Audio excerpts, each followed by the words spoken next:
So,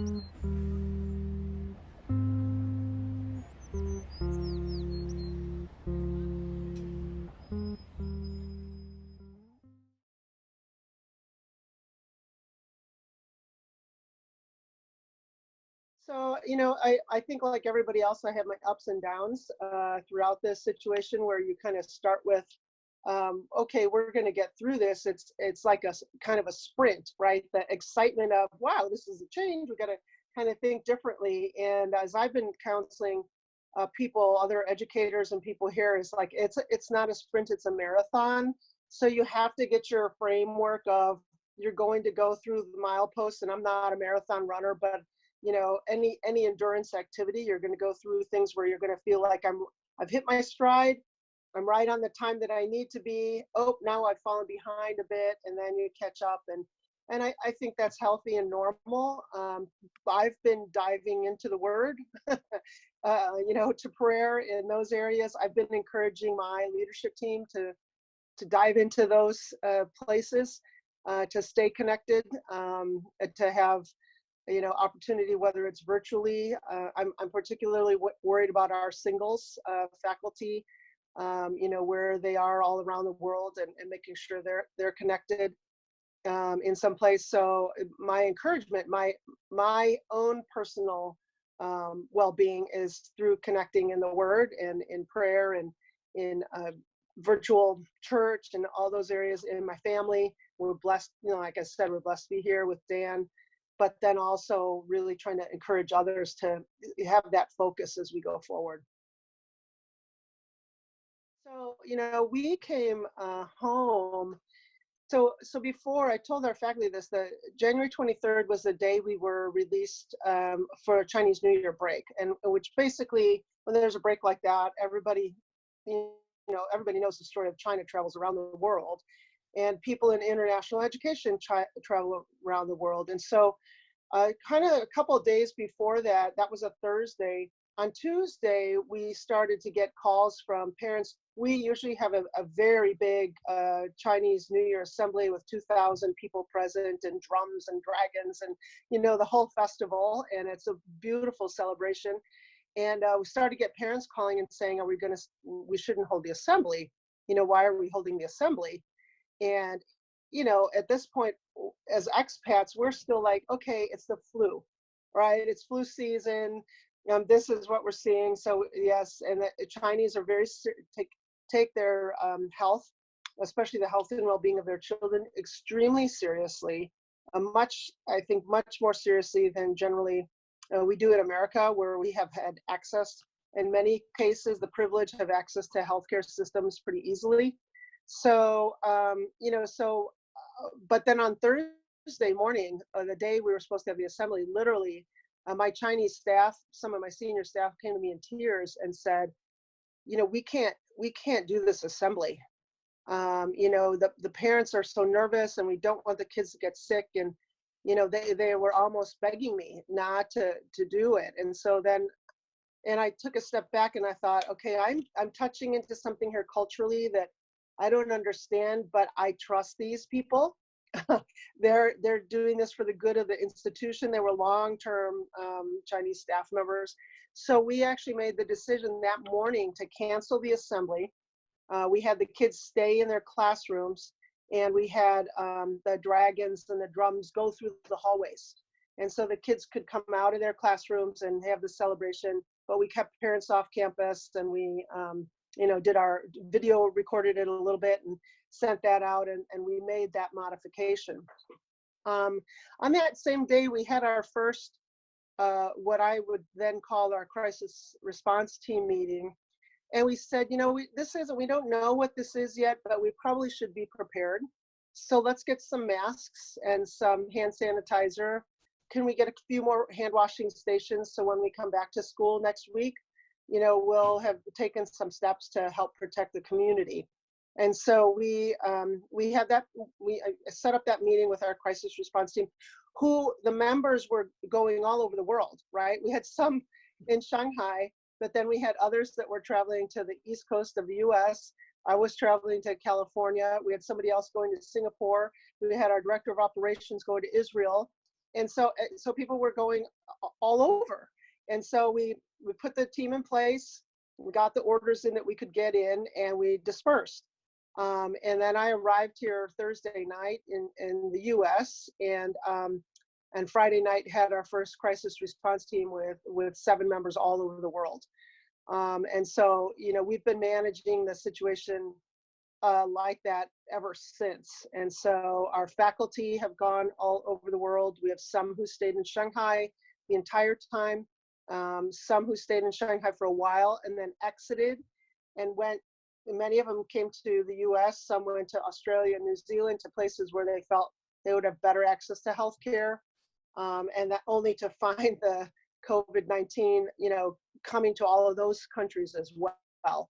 And so we have students all over the world, we have faculty all over the world, and we have a crisis response team that now is mostly located in Shanghai and the US. And so we're managing it with the same group of people every day.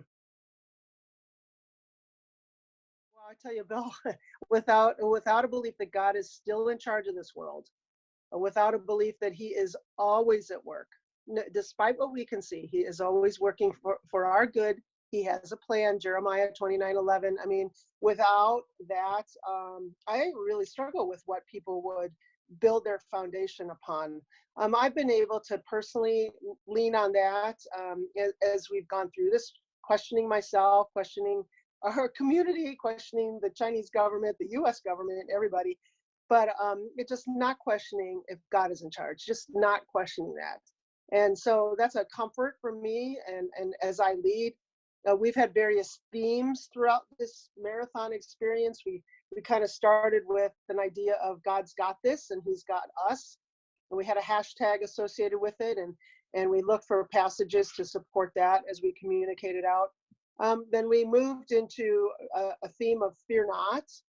So part of this was as the stock market was crumbling here in the United States, and then people who had come to the United States to get away from other places, their fear was moving up. And so we looked at a lot of scripture and talked about, fear not, and how fear ties us up in knots, but then pulls us out of that. And God pulls us out of that with his assurance of multiple times telling us to fear not.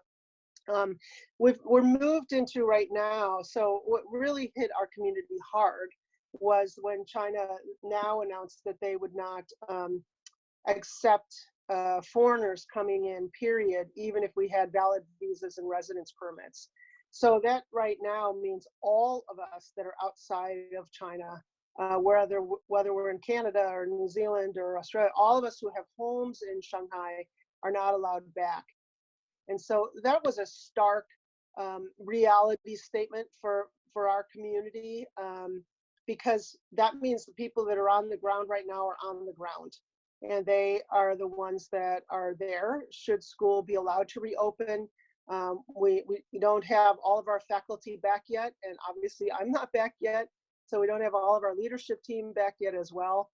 And our people here are just laden with guilt and frustration and sorrow because their homes are over there, their communities are over there, their families in there. In some cases, they're living in one bedroom, a family of 4 living in one bedroom at their parents' house because they have no residence over here. So there's a lot of pain in that. And so our theme has really been, God will deliver us, and he will. He's going to. We know that, and we just have to keep our. We were talking about the children of Israel and how, I'm certain that there were people over that traveled for those 40 years with thinking of, why do we have to walk next to this family all the time, right? Or how come they always get the best riverfront situation and campsite? And so as we kind of grumble through that, when you see Moses and Aaron, they're just faithful to understanding God will deliver us. And so we've taken that approach for our community as well. And we know that's true. We know it's going to look different than the community we left, and it's going to feel different, but we don't question that God will deliver us. So that's a foundational belief for us and for our community, for our leadership. one thing that I would say is you really can't over communicate. I don't know what the communication strategy is at Irvine. I know in Shanghai, we've committed to now we have younger kids, right? So it's a bit different, but we've committed to our parents that we will send a message out every Monday, Wednesday, and Friday with updates on the situation, what we know, what we're learning, and what we're working on, kind of try to help them see that. And so we got into a rhythm of that. You have to have a different, crisis communication strategy. So I think that part of it is really telling. I do think personal touch is really important for students and for teachers. So at Concordia Shanghai, I've asked my principals to call each one of our faculty members once every 2 weeks or so, pick up the phone and call them wherever they are around the world, Zoom with them personally.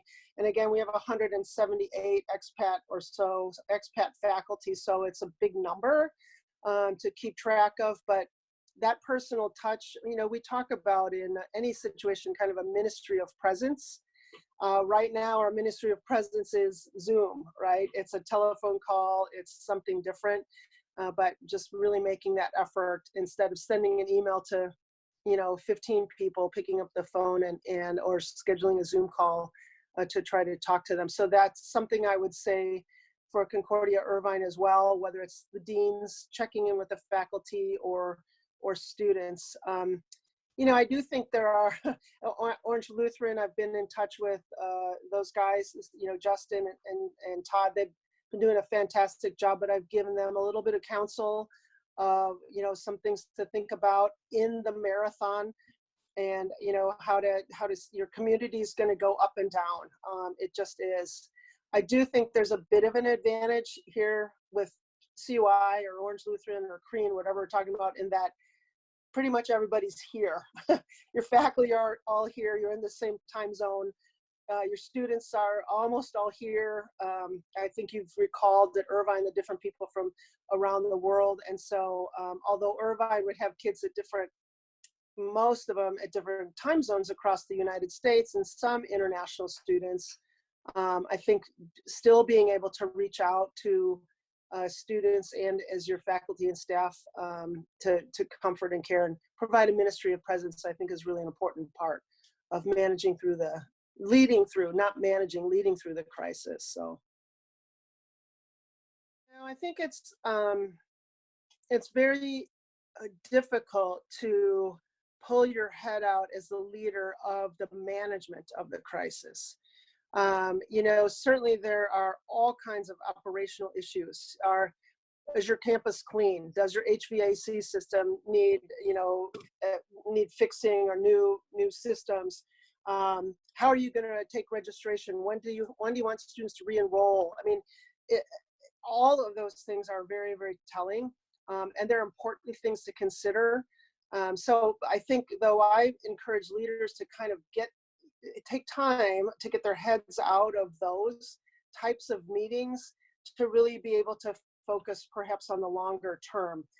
So where do you really want to, in 5 months and 8 months and 12 months, where do you really want to make your stamp on the future of your family and the future of your work family, whatever that is. So that's it's really very difficult to do it in crisis, and yet I think God gives us vocations as a wife, and for me as a wife and a mom and a head of school, and so every decision that we've made, Dan and I have made together about our family, and I keep coming back to it, and I know not everybody likes this. But I know, 10 years from now, when our family thinks about this situation, it will be ripe for the decisions we made to stay together or keep our family together, or eventually we decided I would go back and Anna would stay here in home-based learning. When everything went to home-based learning, then we were like, okay, it's easier, because we have on our end in China right now, we have mandatory testing when you get off the plane. So not only can you not get there directly. There's about 30-hour flight to and transit to get there. But when you get there, getting off the plane is a 2 to 4 hour process because they take you in small groups. And then you have a several day process where they test you to see if you test positive for COVID-19, and you're in government housing during that time until you get your test results. And then you go home. If you're not positive, you're allowed to go to your apartment or your home, and you have a mandatory in-home 14-day quarantine where no one can come in or out. So at some point we made the decision for our family that I was going to go back by myself and Anna was going to stay here, just to minimize that type of process for her going back. But yet knowing that we had committed to our family first, and stretched that out and made that decision together when she felt comfortable staying here. And that was really important for us, especially because it's our last year. And then me getting back there. So I think leaders need to think long-term about their family, about their relationship with the Lord first, to be in the Word, then about their family, and then about their community, and continuing to invest in the long term for their community that they serve.